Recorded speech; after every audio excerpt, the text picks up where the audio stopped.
தாவேகா பக்கம் சாயும் காங்கிரஸ். அரசில் பங்கேற்கவும் வாய்ப்பு, டெல்லி தகவல். தமிழக வெற்றிக் கழகத்தின் பக்கம் சாய்கிறது காங்கிரஸ். அரசில் பங்கேற்கவும் வாய்ப்பு. இது டெல்லி தந்த தகவல். 2026 சட்டமன்ற தேர்தலில் கூட்டணி அமைத்து சந்தித்தன திமுகவும் காங்கிரசும். தற்போது தமிழக வெற்றிக் கழகம் 108 தொகுதிகளில் வென்றிருக்கும் நிலையில் தற்போது தமிழக வெற்றிக் கழகத்தின் பக்கம் சாய்கிறது காங்கிரஸ். தமிழகத்தில் பாஜக வேரூன்றக்கூடாது, காங்கிரஸ் திட்டவட்டம். சத்தியமூர்த்தி பவனுக்கு வருகிறார் கிரிஷ் சோடங்கர். தமிழகத்தில் பாஜக வேரூன்றக்கூடாது என்று காங்கிரஸ் திட்டவட்டமாக இருக்கிறது. இன்று தமிழக வெற்றிக் கழகத்திற்கு ஆதரவு அறிவிக்கப்பட வாய்ப்பு இருக்கிறது. முன்னதாக தமிழக வெற்றிக் கழகம் தங்களிடம் ஆதரவு கேட்டிருப்பதாக காங்கிரசின் கே.சி. வேணுகோபால் செய்தியாளர்களிடம் தெரிவித்திருந்தார். அந்த வகையில் இன்று அதற்கான அறிவிப்பு வெளியாகும் என்று எதிர்பார்க்கப்படுகிறது. இன்று தமிழக வெற்றிக் கழகத்திற்கு காங்கிரசின் ஆதரவு அறிவிக்கப்பட வாய்ப்பு இருக்கிறது. இதனையொட்டி சத்தியமூர்த்தி பவனுக்கு வர இருக்கிறார் கிரிஷ் சோடங்கர். காங்கிரஸ் தரப்பில் ஏற்கனவே கே.சி. வேணுகோபால் பேசும்போது கூறியிருந்தார், தமிழக வெற்றிக் கழகம் தங்களிடம் ஆதரவு கேட்டிருக்கிறது என்று. தமிழக வெற்றிக் கழகத்திற்கான காங்கிரசின் ஆதரவு அறிவிக்கப்பட இன்று வாய்ப்பு இருக்கிறது. இதனையொட்டி சத்தியமூர்த்தி பவனுக்கு வர இருக்கிறார் கிரிஷ் சோடங்கர். தமிழகத்தில் பாரதிய ஜனதா கட்சி வேரூன்றக்கூடாது என்று காங்கிரஸ் திட்டவட்டமாக இருக்கிறது. நடந்து முடிந்த சட்டமன்ற தேர்தலில் 108 தொகுதிகளில் வெற்றி பெற்றிருக்கிறது தமிழக வெற்றிக் கழகம். பெரும்பான்மைக்கு 118 தொகுதிகள் தேவை என்ற நிலையில் மற்ற கட்சிகளின் ஆதரவை தேடும் வேண்டும் நிலை இருக்கிறது தமிழக வெற்றிக் கழகத்திற்கு. அந்த வகையில் தமிழக வெற்றிக் கழகம் தங்களிடம் ஆதரவு கேட்டிருப்பதாக ஏற்கனவே காங்கிரசின் கே.சி. வேணுகோபால் கூறியிருந்தார். இந்த சூழலில் காங்கிரஸ் அதற்கான அறிவிப்பை இன்று வெளியிட வாய்ப்பு இருக்கிறது. பாஜக தமிழகத்தில் தலையெடுக்கவே கூடாது என்று ராகுல் திட்டவட்டமாக இருக்கிறார். பாஜக எதிர்ப்பின் அடிப்படையாக அது தொடர்பான அண்மை செய்தியையும் நாம் பார்த்துக் கொண்டிருக்கிறோம். பாஜக எதிர்ப்பின் அடிப்படையில் கைகோர்க்கிறது, முடிவுக்கு வருகிறது திமுக காங்கிரஸ் கூட்டணி. தமிழக வெற்றிக் கழகத்தின் பக்கம் சாய்கிறது காங்கிரஸ். அரசில் பங்கேற்கவும் வாய்ப்பு என்று டெல்லி வட்டாரங்கள் தகவல். 2004ஆம் ஆண்டு முதல் திமுகவும் காங்கிரசும் கூட்டணியில் இருக்கின்றன. கூட்டணி அமைத்தே ஒவ்வொரு தேர்தலையும் சந்தித்து வருகின்றன. 2026ஆம் ஆண்டு தேர்தலுக்கு முன்னதாக நடைபெற்ற பேச்சுவார்த்தையில் சில சலசலப்புகள் இருந்தாலும் கூட திமுக காங்கிரஸ் கூட்டணி அமைத்தே 2026 சட்டமன்ற தேர்தலை சந்தித்திருந்தன. இந்த சூழலில் தேர்தலுக்கு பிறகான அந்த கூட்டணி நிலைப்பாடுகள் மாறுகின்றன. 108 தொகுதிகளில் தமிழக வெற்றிக் கழகம் வெற்றி பெற்றதை அடுத்து அதற்கான வாழ்த்தையும் சமூக வலைதள பக்கத்தில் பதிவிட்டிருந்தார் காங்கிரசின் மூத்த தலைவர் ராகுல் காந்தி. அதற்கு தாவேகா தலைவர் விஜயும் நன்றி தெரிவித்திருந்தார். தமிழக வெற்றிக் கழகம் தங்களிடம் ஆதரவு கேட்டதை கே.சி. வேணுகோபால் உறுதிப்படுத்தியிருந்த நிலையில் விஜய்க்கு கை கொடுக்கிறார் ராகுல்.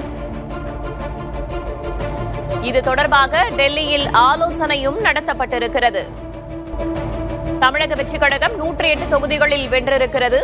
திமுக தனித்து 59 தொகுதிகளிலும் அதிமுக தனித்து 47 தொகுதிகளிலும் வென்றிருக்கின்றன. காங்கிரஸை பொறுத்தமட்டில் 5 தொகுதிகளில் தன் வெற்றியை பதிவு செய்திருக்கிறது. பெரும்பான்மைக்கு இன்னும் வேட்பாளர்கள் தேவைப்படக்கூடிய நிலையில் தற்போது தமிழக வெற்றிக் கழகத்தின் பக்கம் சாய்கிறது காங்கிரஸ். பெரும்பான்மைக்கு தேவை 118 உறுப்பினர்கள் என்ற நிலையில் 108 உறுப்பினர்களை கைவசம் வைத்திருக்கிறது தமிழக வெற்றிக் கழகம். அடுத்ததாக என்ன செய்ய போகிறது என்ற எதிர்பார்ப்பு இருந்த நிலையில் தேர்தலுக்கு பின் தமிழக வெற்றிக் கழகத்துடன் கைகோர்க்கிறது காங்கிரஸ். தேர்தலுக்கு முன்பே தாவேகா கூட்டணியை விரும்பிய ராகுல். மூத்த தலைவர்களின் அழுத்தத்தால் திமுக கூட்டணியில் தொடர்ந்தது காங்கிரஸ். தேர்தலுக்கு பின் தாவேகாவுடன் கைகோர்க்கிறது காங்கிரஸ். மூத்த தலைவர்களின் அழுத்தத்தால் திமுகவுக்கு இசைந்த ராகுல். தேர்தலுக்கு பின் தாவேகாவுடன் கைகோர்க்கிறது காங்கிரஸ். தேர்தலுக்கு முன்னதாகவே காங்கிரஸ் தமிழக வெற்றிக் கழகத்தோடு செல்கிறதா என்ற கேள்வி எழுந்தது. அது தொடர்பான சில சலசலப்புகளும் ஏற்பட்ட நிலையில் அதற்கு பிறகாக நடைபெற்ற பேச்சுவார்த்தையில் திமுகவோடு காங்கிரஸ் கூட்டணி தொடர்வதாக அறிவிக்கப்பட்டிருந்தது. தற்போது தேர்தலுக்கு பின் தமிழக வெற்றிக் கழகத்துடன் கைகோக்கும் காங்கிரஸ். தேர்தலுக்கு முன்பே தமிழக வெற்றிக் கழகம் கூட்டணியை விரும்பிய ராகுல். மூத்த தலைவர்களின் அழுத்தத்தால் திமுகவுக்கு இசைந்த ராகுல். தேர்தலுக்கு பின் தவேகாவுடன் கைகோக்கும் காங்கிரஸ். தமிழக வெற்றிக் கழகத்துடன் இணைந்து காங்கிரஸ் தேர்தலை சந்திக்கிறதா என்ற கேள்வி எழுந்தது தேர்தலுக்கு முன்னதாக. ஒரு சில தலைவர்கள் அதற்கேற்றவாறு மறைமுகமான கருத்துக்களையும் தெரிவித்திருந்தார்கள். ஆனால் இறுதியாக திமுகவுடன் காங்கிரசின் கூட்டணி தொடர்வதாக அறிவிக்கப்பட்டிருந்தது. அதற்காக 27 தொகுதிகளும் ஒதுக்கப்பட்டிருந்தன. அதில் 5 தொகுதிகளில் காங்கிரஸ் வென்றிருக்கும் நிலையில் பெரும்பான்மைக்கு தமிழக வெற்றிக் கழகத்திற்கு இன்னும் உறுப்பினர்கள் தேவைப்படும் நிலையில் தற்போது சூழல் மாறுகிறது. முன்னதாக தேர்தலுக்கு முன்பு மூத்த தலைவர்களின் அழுத்தத்தால் திமுகவுக்கு இசைந்த ராகுல். தேர்தலுக்கு பின் தவேகாவுடன் கைகோக்கும் காங்கிரஸ். தேர்தலுக்கு முன்பாக தமிழகத்திற்கு வந்த காங்கிரசின் மூத்த தலைவர் ராகுல் காந்தி திமுக தலைவர் மு.க. ஸ்டாலினுடன் சேர்ந்து பரப்புரையில் பங்கேற்காதது கேள்வியையும் எழுப்பியிருந்தது. ஆனால் தாங்கள் உறுதியான கூட்டணியாக இருப்பதாகவே கூறி வந்தார்கள். இந்த சூழலில் தமிழக வெற்றிக் கழகத்திற்கு பெரும்பான்மையை நிரூபிக்க உறுப்பினர்கள் தேவைப்படும் நிலையில் திமுகவுடன் கைகோர்த்திருந்த காங்கிரஸ் தற்போது தவேகாவுடன் கைகோர்க்கிறது. தேர்தலுக்கு முன்னதாகவே தவேகா கூட்டணியை ராகுல் விரும்பியதாக கூறப்பட்டது. ஒரு சில தலைவர்கள் தமிழக வெற்றிக் கழகத்தோடு கூட்டணிக்கு செல்வதில் என்ன தவறு என்றும் கேட்டிருந்தார்கள். இவ்வாறாக தேர்தலுக்கு முன்பு காங்கிரசில் இருவேறு குரல்கள் எழுந்த நிலையில் அதற்கு பிறகு திமுகவுடன் தான் காங்கிரஸ் பயணிக்கப் போகிறது என்பதை அவர்கள் உறுதிப்படுத்தியிருந்தார்கள். அவ்வாறே தேர்தலையும் சந்தித்திருந்தார்கள். அந்த தேர்தலில் 5 உறுப்பினர்கள் வெற்றியடைந்த நிலையில் தற்போது சூழல் மாறுகிறது. முடிவுக்கு வரும் திமுக பிரம்மாண்ட கூட்டணி என்று தகவல். விசிக கம்யூனிஸ்ட் கட்சிகளுக்கும் தவேகா கடிதம். பாஜக எதிர்ப்பில் தவேகாவுடன் ஒன்றிணைய வாய்ப்பு எனவும் தகவல். விடுதலை சிறுத்தைகள் கட்சி கம்யூனிஸ்ட் கட்சிகளுக்கும் தவேகா கடிதம் எழுதியுள்ளதாக தகவல். தற்போது காங்கிரசின் கிரிஷ் சோடங்கர் செய்தியாளர்களை சந்திக்கிறார், பார்க்கலாம். We have called a press conference jointly by our PC presidents, LP leaders and newly elected MLAs also. At 11 o'clock we are meeting at the PCC office. Okay, so at that we will talk to you in detail. Okay, so at 11 o'clock we are all meeting you, briefing you the details how we are moving forward. Everything we will update you at 11 o'clock at the Satyamurthy Bhavan. Okay? Thank you. Everything we will update you at 11 o'clock. Thank you. They have given the letter. They have given the letter to our Congress President Mr. Kharge ji. So in that letter was discussed yesterday in Delhi. Everything we will talk to you at 11 o'clock. Thank you. Thank you. Thank you. We'll go together? Yeah. Yes. திமுகவுடன் கூட்டணி முறிகிறதா, தமிழக வெற்றிக் கழகத்திற்கு காங்கிரஸ் ஆதரவா என்பது போன்ற பல்வேறு கேள்விகளுக்கு 11 மணிக்கு தான் விடையளிக்கிறேன் என்று கூறியிருக்கிறார் காங்கிரசின் கிரிஷ் சோடங்கர். தமிழக வெற்றிக் கழகம் சார்பில் காங்கிரசுக்கு ஆதரவு கேட்டு கடிதம் அனுப்பப்பட்டதாகவும் அவர் கூறியிருக்கிறார். இது தொடர்பாக டெல்லியில் ஆலோசனை நடத்தப்பட்டிருப்பதாகவும் சொல்லியிருக்கிறார். ஆனால் ஆதரவு அளிக்கிறோமா இல்லையா என்பதை 11 மணிக்கு விரிவாக நான் சொல்வதாக கிரிஷ் சோடங்கர் செய்தியாளர் சந்திப்பில் குறிப்பிட்டிருக்கிறார். விசிக கம்யூனிஸ்ட் கட்சிகளுக்கும் தவேகா கடிதம் எழுதியிருப்பதாக தகவல். பாஜக எதிர்ப்பில் தமிழக வெற்றிக் கழகத்தோடு ஒன்றிணைய வாய்ப்பு இருப்பதாகவும் தகவல்கள் தெரிவிக்கின்றன. சற்று நேரத்திற்கு முன்னதாக காங்கிரஸ் எம்பி மாணிக்கம் தாக்கூர் செய்தியாளர்களை சந்தித்திருந்தார். அவர் என்ன பேசினார் என்பதை மீண்டும் ஒரு முறை தற்போது பார்க்கலாம். எங்களை பொறுத்த மட்டும் இந்த கூட்டணியில் இந்த கூட்டணி என்பது தேர்தலுக்காக உருவாக்கப்பட்டது. 2026 தேர்தல் முடிவுற்றது. எங்களை பொறுத்தமட்டிலும் இந்த தேர்தல் அரசியல் விவகார குழு நேற்று முடிவெடுத்திருக்கிறது. அந்த முடிவை திரு கிரீஷ் சோடங்கர் அவர்கள் அறிவிப்பார். அடுத்து என்ன செய்ய போறோம். தமிழக வெற்றி கழகத்துக்கு ஆதரவு அளிக்கும் பட்சத்தில் வந்து கூட்டணி பங்கு கேட்பாங்க. இதெல்லாம் முன்னாடி பிள்ளை பிறக்கிறதுக்கு முன்னாடி பேர் வைக்கிறது மாதிரி. அதனால நீங்க முதல்ல அதெல்லாம் நடக்கட்டும். என்னட்டா நம்மளை பொறுத்த மட்டும் தமிழக வாக்காளர்கள் தெளிவாக முடிவிட்டிருக்காங்க. சிலர் சொல்லிக்கிட்டு இருந்தாங்க தமிழக மண்ணுக்கு ஒத்து வராது, ஆட்சியில் பங்கு தமிழகம் ஏற்றுக்கொள்ளாது, ஆட்சியில் பங்குலாம் தமிழக மக்கள் பதில் சொல்லிட்டாங்க. தமிழக மக்கள் தீர்மானிச்சிட்டாங்க. அதனால இதெல்லாம் நடக்கிறது என்னங்கிறத பார்ப்போம். நம்ம முடிவுகளை காங்கிரஸ் கட்சி தலைமை அறிவிக்கும் என்று மாணிக்கம் தாக்கூர் எம்பி பேசியிருக்கிறார். மக்கள் தெளிவாக முடிவெடுத்திருக்கிறார்கள் என்பது போன்ற கருத்துக்களையும் செய்தியாளர்களிடம் அவர் தெரிவித்திருக்கிறார். தமிழக வெற்றி கழகத்திற்கு காங்கிரஸ் ஆதரவளிக்குமா என்பது போன்ற பல்வேறு கேள்விகளுக்கு 11 மணிக்கு விடையளிப்பதாக கூறியிருக்கிறார் காங்கிரசின் கிரீஷ் சோடங்கர். இன்று தாவேகாவுக்கு ஆதரவு அறிவிக்கப்பட வாய்ப்பிருப்பதாக தகவல்கள் தெரிவிக்கின்றன. இன்னும் சற்று நேரத்தில் சத்தியமூர்த்தி பவனுக்கு வருகிறார் கிரீஷ் சோடங்கர். அங்கு தன்னுடைய முடிவை அறிவிக்க இருக்கிறார். காங்கிரஸ் கட்சி தாவேகா சார்பில் என்ன முடிவை எடுத்திருக்கிறது என்ற ஒரு தகவலை அவர் செய்தியாளர் சந்திப்பில் தெரிவிக்க இருக்கிறார். முன்னதாக தமிழக வெற்றி கழகம் காங்கிரசிடம் கடிதம் கொடுத்திருப்பதாகவும் ஆதரவு கோரியிருப்பதாகவும் அவர் கூறியிருக்கிறார்.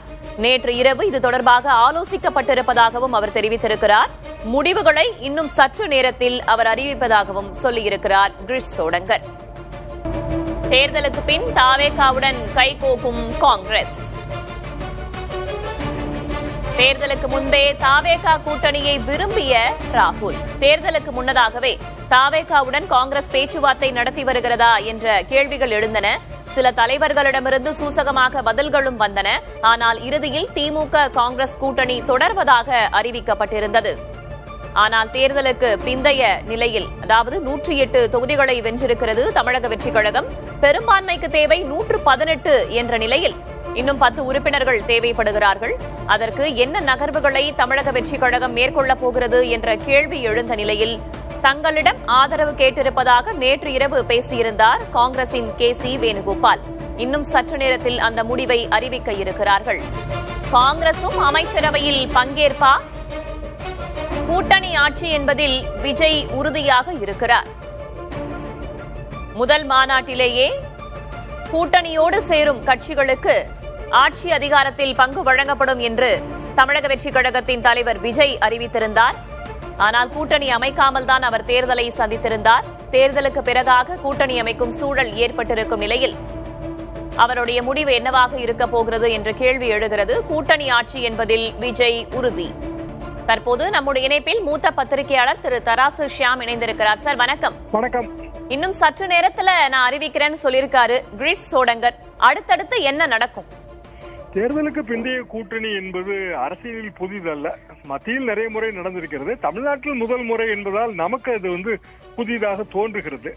மெஜாரிட்டி இல்லை என்றான பிறகு பிற கட்சிகளின் எம்எல்ஏக்களை அழைப்பது அல்லது பிற கட்சிகளை அந்த கூட்டணி அரசியல் பங்கு கொள்ள அழைப்பது என்பது இயற்கையான ஒரு விஷயம்தான். அந்த வகையில் காங்கிரஸ் கட்சி ஏற்கனவே அங்கு 2 குரல்கள் இருந்தன. தாவேகாவோடு கூட்டணி போக வேண்டும் என்று மூத்த தலைவர்கள் முயற்சி செய்தார்கள் என்பதும் உண்மைதான்.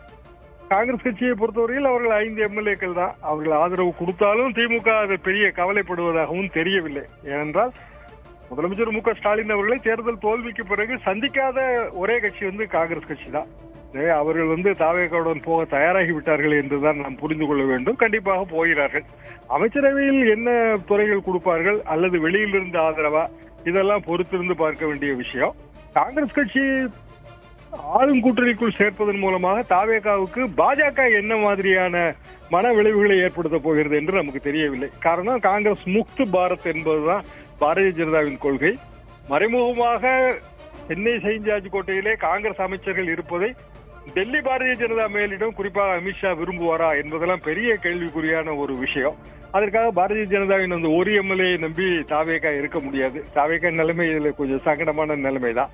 அதுபோக சிபிஐ சிபிஎம் நேஷனல் பார்ட்டி ரெண்டுமே தேசிய அளவிலே அவர்கள் முடிவு எடுக்க வேண்டும். ஆனால் சிபிஎம்ஐ பொறுத்தவரையில் எப்போதுமே ஆட்சி பெறுவதற்கு கிட்டத்தட்ட நெருக்கமாக போகாத வரைக்கும் கூட்டணியில் பங்கு வகிப்பதில்லை என்பதை தான் அவர்கள் கொள்கையாக வைத்திருக்கிறார்கள். பிரதமர் வாய்ப்பு ஒரு முறை ஜோதி பாசுவுக்கு வந்த போதே அது வேண்டாம் என்று மறுக்கப்பட்டதுதான். இதுதான் இடதுசாரிகளின் வரலாறு. எனவே அமைச்சரவையில் பங்கு பெறாமல் வெளியிலிருந்து ஆதரவு கொடுப்பார்கள். ஒரு ஆட்சி நிரந்தரமாக இருக்க வேண்டும், அதுதான் மக்களுக்கு நல்லது என்கிற மாதிரியான தத்துவங்களை கூறிவிட்டு வெளியிலிருந்து ஆதரவு கொடுப்பதற்கான வாய்ப்பு இருக்கிறது.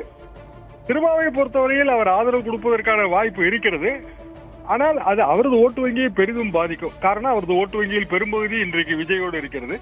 திருமாவும் அல்லது விசிகாவும் தாவேகா அணியோடு போனால் அது ஓட்டு வங்கி சுத்தமாக காணாமல் போய்விடும் என்றுதான் நான் நினைக்கிறேன். ஆனாலும் ஆட்சியில் பங்கு, அதிகாரத்தில் பங்கு, அது எங்களது வழக்கமான முழக்கம் தான் என்று அவர் நினைக்கலாம். அதுபோல ஆதவ் அர்ஜுன், அவர் ஏற்கனவே விசிகாவில் மிகப்பெரிய பொறுப்பில் இருந்தவர். ஒன்று, திருமாவின் அந்த மதுவிலக்கு எதிர்ப்பு மாநாடு, மதுவிலக்கு ஆதரவு மாநாடு, அதற்கு பெரிய அளவுக்கு அவர்தான் நடத்தினார். ஆனந்தவுடன் புத்தக வெளியீட்டு விழா, விஜய் திருமா இருவரையும் சந்திக்க வைத்து அந்த புத்தக வெளியீட்டு விழாவை நடத்தியது அவர்தான். எனவே கண்டிப்பாக திருமாவுக்கும் ஆதவ் அர்ஜுன் அவர்களுக்கு இடையே பெரிய புரிதல் இருக்கும். திருமா அந்த கூட்டணிக்கு ஆதரவு தருவதற்கும் வழி இருக்கிறது. குறைந்தபட்சம் ஒரு 120 இருந்தாதான் ஒர்க்கிங் மெஜாரிட்டி இருக்கும். எடப்பாடி பழனிசாமி அவர்கள் ஆட்சி அமைக்கும் போது 122 எம்எல்ஏக்கள் இருந்தார்கள். அதற்கு பிறகு 18 எம்எல்ஏக்கள் வெளியே போன போது இந்த ஆட்சியின் நிரந்தரத்தன்மை கேள்விக்குறியானது. பிறகு ஓபிஎஸ் வந்துதான் அது ஒரு 11 எம்எல்ஏக்கள் வந்த பிறகு ஓரளவுக்கு சரியானது. மெஜாரிட்டி இல்லாத ஆட்சியாகத்தான் அது தொடர்ந்தது. பாரதிய ஜனதா ஆதரவாக இருந்ததால் மெஜாரிட்டி நிரூபிக்க வேண்டிய கட்டாயம் அவர்களுக்கு ஏற்படவில்லை. பிறகு இடைத்தேர்தலிலே வெற்றி பெற்றுதான் மெஜாரிட்டி அவர்களுக்கு கிடைத்தது. இதெல்லாம் தான் நமது பழைய வரலாறு. எனவே எது எப்படி இருந்தாலும் தமிழ்நாடு ஒரு பெரிய அரசியல் ஒரு கொதிகலன் நிலைமையிலே இப்போது இருக்கிறது என்றுதான் நான் நினைக்கிறேன். தமிழக வெற்றி கழகம் திமுக கூட்டணியை தவிர்த்து தேசிய ஜனநாயக கூட்டணியில் இருக்கக்கூடிய பாமகவோ அமமுகவோ அந்த கட்சிகளை நாடுவதற்கான வாய்ப்பில்லைன்னு பார்க்கணுமா திரிஷா? அப்படி பார்க்க வேண்டாம். காரணம் என்னவென்றால் பாமகவுக்கும் ஆட்சியில் பங்கு, அதிகாரத்தில் பங்கு என்கிற கோஷம் முதலில் இருந்தே உண்டு. ஏற்கனவே முதலில் இந்த தாவேகாவுக்கு மெஜாரிட்டி இல்லை என்று தெரிந்தவுடனேயே பாமகவின் 4 எம்எல்ஏக்கள் ஆதரவு தருவதற்கு தயாராக இருந்தார்கள். அவர்கள் விதித்த நிபந்தனை, அதாவது திருமதி சௌமியா அவர்களுக்கு துணை முதல்வர் பதவி என்கிற அந்த நிபந்தனையில் தாவேகா கொஞ்சம் பின்வாங்கி விட்டது என்பதுதான் ஆரம்ப கட்ட செய்தி. இப்போது அது எந்த நிலைமையில் அந்த நெகோசியேஷன் இருக்கிறது என்று நமக்கு தெரியாது. எனவே சிறிய கட்சிகள் அல்லது குறைந்த எண்ணிக்கையிலான எம்எல்ஏக்களை வைத்திருக்கிற கட்சிகள் ஒரு பெரிய கட்சி, ஆட்சிக்கு அருகாமையில் இருக்கிற கட்சி, 100க்கும் மேல் தொகுதிகளை வைத்திருக்கிற கட்சியோடு பேச்சுவார்த்தை நடத்துவது என்பது இயல்பானதுதான். எது எப்படி இருந்தாலும் தொங்கு சட்டமன்றமோ நிலையற்ற ஆட்சியோ இருப்பது தமிழ்நாட்டு நிர்வாகத்துக்கு நல்லதல்ல. எந்த ஒரு ஆட்சி வந்தாலும் அதற்கு ஒரு குறைந்தபட்ச கால அவகாசம் நாம் கொடுத்துதான் ஆக வேண்டும். காமராஜர் காலத்தில் அது 6 மாசம், இப்போது வேண்டுமானால் 3 மாதம் என்று வைத்துக் கொள்ளுங்கள். அப்படி பார்க்கும்போது தாவேகா மக்கள் விரும்பி இருக்கிறார்கள். கிட்டத்தட்ட 100க்கும் மேற்பட்ட இடங்கள் கொடுத்திருக்கிறார்கள். மெஜாரிட்டிக்கு சற்று குறைவு, அவ்வளவுதான். அப்படி இருக்கும்போது அந்த ஆட்சி உடனடியாக கவிழ வேண்டும் என்றோ களைய வேண்டும் என்றோ எதிர்பார்ப்பது அது அரசியல் ரீதியாக அது அறிவுடைமையான செயல் அல்ல. அப்படி கலைந்து மறுதேர்தல் வந்தால் தாவேகா மீதான ஈர்ப்பு இன்னமும் தான் அதிகமாகும். அவர்களுக்கான வாய்ப்பு தர வேண்டும். அவர்கள் ஏராளமான திட்டங்களை அறிவித்திருக்கிறார்கள். திட்டங்களை எப்படி நிறைவேற்றப் போகிறார்கள் என்று பொறுத்திருந்து பார்க்க வேண்டும். மக்களாக மனம் திருந்தினால்தான் ஜனநாயகத்துக்கு நல்லது. இந்த சிறு சிறு கட்சிகள் அப்படின்றத தாண்டி அதிமுக என்ற ஒரு வாய்ப்பும் இருக்கிறது அல்லவா? அந்த வாய்ப்பை தாவேகா விரும்புமா? லீமா ரோஸ் அவர்கள் நேற்று கொடுத்த பேட்டியில அந்த வாய்ப்பு தென்பட்டது. தாவேகாவோடு பேச்சுவார்த்தை நடைபெற்று வருகிறது. அதிலுமே இருவேறு கருத்துகள், ஒருவர் ஆம் என்கிறார், ஒருவர் இல்லை என்கிறார். தகவலுக்காக சரிதான், ஒருவர் ஆம் என்கிறார், ஒருவர் இல்லை என்கிறார்.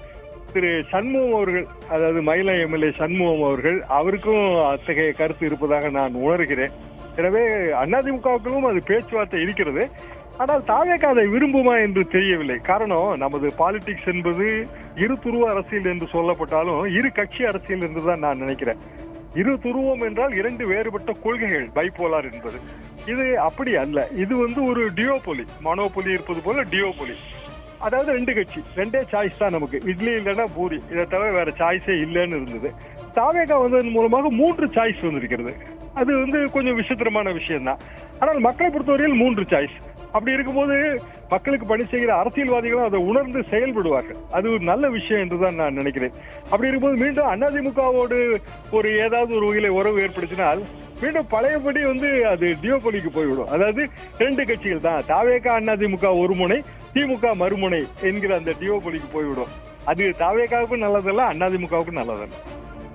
இன்றைக்கு தமிழக வெற்றி கழகத்திற்கு காங்கிரஸ் ஆதரவு என்று அளிக்கும் பட்சத்துல அடுத்தடுத்த அரசியல் நகர்வுகள் எப்படி இருக்கும்? ஏன்னா அடுத்தடுத்து வரக்கூடிய தேர்தல்களிலும் அப்படியே ஒன்றாக பயணிப்பார்களா? அடுத்த தேர்தல் என்பது நமக்கு உள்ளாட்சி தேர்தல் தான். உள்ளாட்சி தேர்தலில் வெற்றி பெற வேண்டும். அதாவது ஒரு 2 தினங்களுக்கு முன்பு ஒரு கட்டுரை படித்தேன்.